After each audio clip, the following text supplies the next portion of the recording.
Қойдың құйрық майын дайындаудың 3 әдісімен бөлісемін.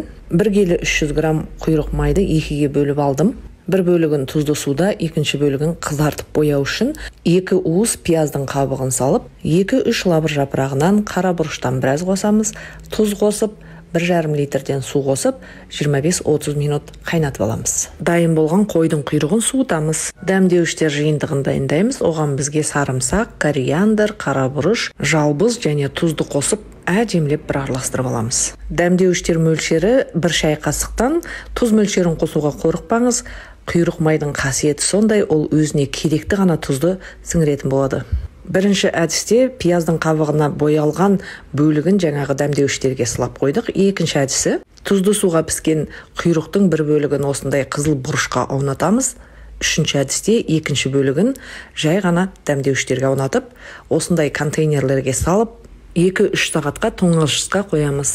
Қойдың құйрық майында адам ағзасына қажетті май қышқылдары өте көп болғандықтан, көптеген ауруларға ем. Дайын тұрған құйрық майды таңғы аста қара нанның үстіне қойып 1-2 талын жеп алсаңыздар, түске дейін тоқ жүресіздер.